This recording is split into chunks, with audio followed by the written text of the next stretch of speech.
चतुर सेवक। बहुत समय पहले की बात है। एक राज्य में एक बुद्धिमान राजा शासन करता था। उसके दरबार में कई निपुण मंत्री और सेवक थे, लेकिन उनमें से सबसे खास था वीर भानु, जो अपनी चतुराई और ईमानदारी के लिए जाना जाता था। वह न केवल राजा के आदेशों का पालन करता था, बल्कि कई बार अपनी बुद्धिमानी से राज्य की बड़ी समस्याओं का समाधान भी निकालता था। एक दिन राजा ने सोचा, क्या वास्तव में वीर भानु सबसे चतुर सेवक है? यह जानने के लिए उसने एक योजना बनाई। उसने अपने सभी सेवकों को बुलाया और कहा, मैं चाहता हूं कि तुम सभी एक विशेष कार्य पूरा करके आओ। जो भी इस कार्य को सबसे अच्छे तरीके से पूरा करेगा, उसे मैं अपना मुख्य सलाहकार बना दूंगा। सभी सेवक उत्सुकता से सुनने लगे। राजा ने एक बड़ा कमरा दिखाया, जिसमें कुछ नहीं था। फिर उन्होंने कहा, तुम्हें इस पूरे कमरे को पूरी तरह से भरना होगा। तुम्हारे पास कोई भी चीज भरने के लिए हो सकती है, लेकिन ध्यान रहे, कमरे में कोई खाली जगह नहीं रहनी चाहिए। तुम्हें इस काम के लिए केवल एक दिन का समय मिलेगा। अलग अलग सेवकों के प्रयास सेवक इस परीक्षा को जीतने के लिए अलग अलग उपाय सोचने लगे। पहला सेवक वह बहुत सारा घास फूस लेकर आया और कमरे में भरने लगा, लेकिन कमरे में कुछ जगहें खाली रह गईं और हवा के कारण घास बिखर भी गई। दूसरा सेवक वह रेत लेकर आया और पूरे कमरे में बिखेर दिया, लेकिन थोड़ी हवा चलते ही रेत उड़ गई और जगह फिर भी पूरी नहीं भरी। तीसरा सेवक उसने पानी से कमरा भरने की कोशिश की, लेकिन कमरे में दरारें होने के कारण पानी बह गया। सभी सेवकों ने अपने अपने तरीके से कमरे को भरने की कोशिश की, लेकिन कोई भी पूरी तरह सफल नहीं हो सका। अब बारी थी वीर भानु की। वह खाली हाथ कमरे में आया। सभी लोग हैरान थे कि वह बिना किसी सामग्री के कमरे को कैसे भरेगा। वीर भानु ने पहले कमरे के दरवाजे और खिड़कियां बंद कर दी। फिर उसने अपनी जेब से एक दिया, छोटा सा दीपक निकाला और उसे जला दिया। देखते ही देखते पूरा कमरा रोशनी से भर गया। सभी सेवक चौंक गए और राजा मुस्कुराने लगे। उन्होंने कहा, वीर भानु ने सबसे चतुराई से इस काम को पूरा किया है। उसने साबित कर दिया कि समस्या को हल करने के लिए केवल बल नहीं, बल्कि बुद्धि की भी जरूरत होती है।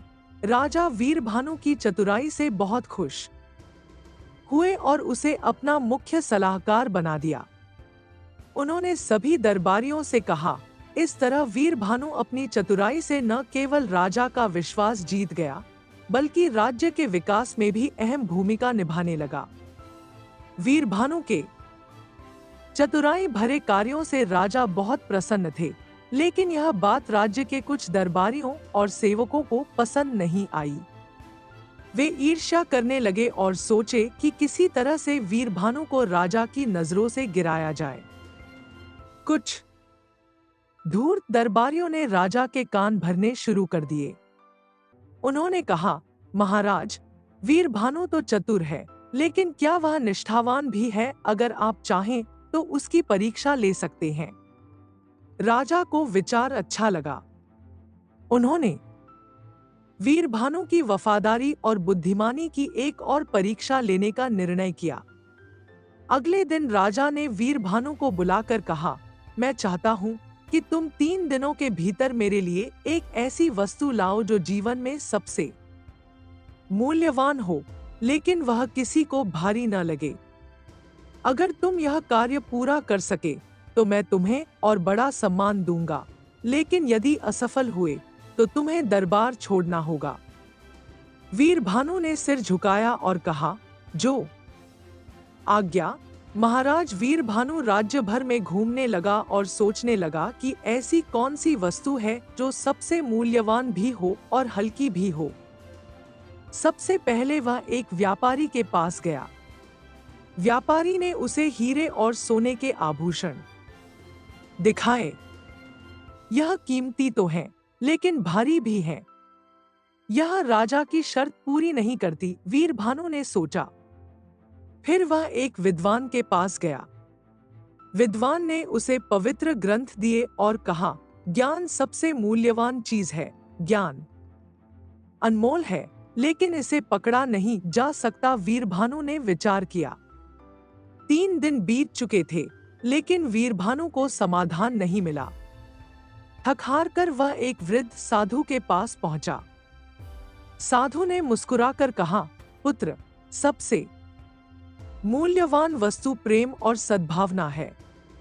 यह न केवल हल्की होती है, बल्कि इसे जितना बांटो उतना ही बढ़ती है। अगले दिन वीरभानु दरबार में पहुंचा।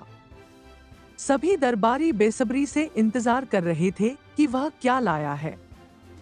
राजा ने पूछा, वीरभानु, क्या तुमने सबसे मूल्यवान और हल्की वस्तु खोज ली? वीरभानु मुस्कुराया और बोला, हाँ महाराज, सबसे मूल्यवान चीज प्रेम और सद्भावना है। यह हल्की भी है और किसी पर भार भी नहीं डालती। यह एक ऐसी संपत्ति है जिसे जितना बांटा जाए उतना बढ़ता है।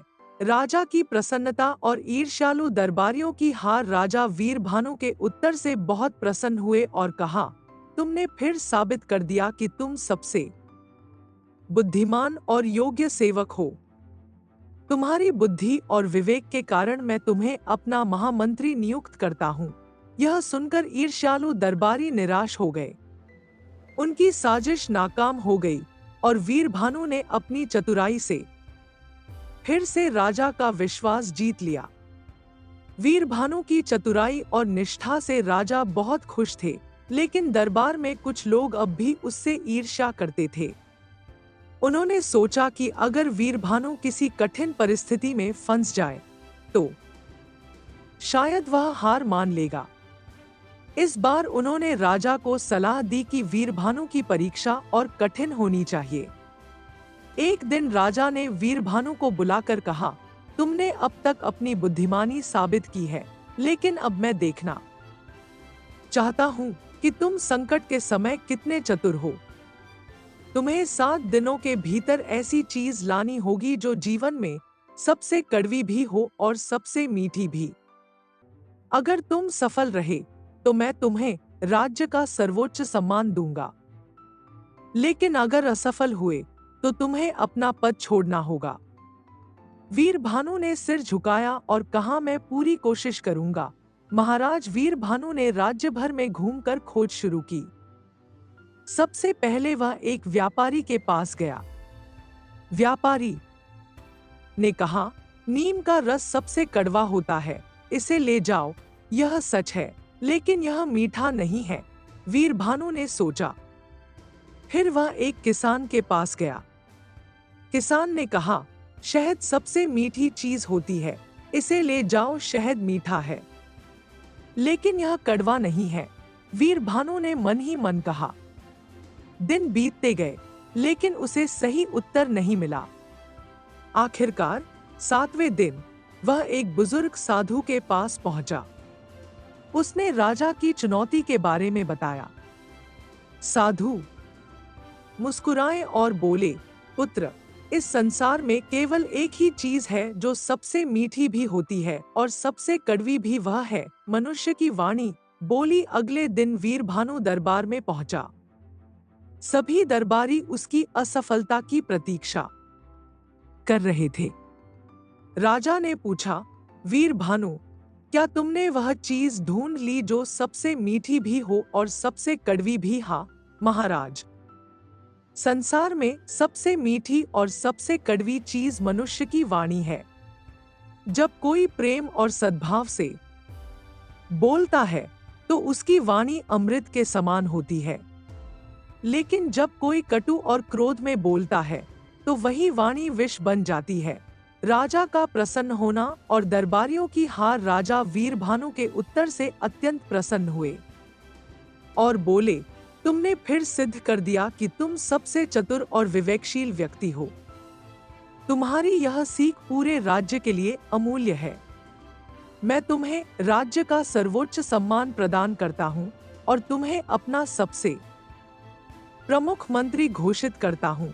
ईर्ष्यालु दरबारियों के चेहरे उतर गए। उनकी सभी साजिशें नाकाम हो गईं। वीरभानु की चतुराई, बुद्धिमानी और निष्ठा के कारण वह न केवल राजा का प्रिय बना, बल्कि पूरे राज्य में उसकी प्रसिद्धि फैल गई। इस कहानी से हमें यह सीख मिलती है कि बुद्धिमानी और सही सोच से बड़ी समस्या का हल निकाला जा सकता है। केवल मेहनत ही नहीं, बल्कि सही दिशा में सोचने से भी सफलता मिलती है। समस्या को हल करने के लिए सबसे आसान और प्रभावी तरीका सोचना चाहिए। ज्ञान और समझ से ही सबसे कठिन चुनौतियों का सामना किया जा सकता है। सच्चा मूल्य धन दौलत में नहीं, बल्कि प्रेम और सद्भाव में है। सबसे बड़ी बुद्धिमानी किसी भी समस्या का हल चतुराई और अच्छाई से निकालना होता है। हमारी वाणी में बहुत शक्ति होती है। सही समय पर बोले गए मीठे शब्द प्रेम और सौहार्द ला सकते हैं, जबकि गलत समय पर बोले गए कठोर शब्द द्वेष और कटुता फैला सकते हैं। इसलिए हमें हमेशा सोच समझकर बोलना चाहिए।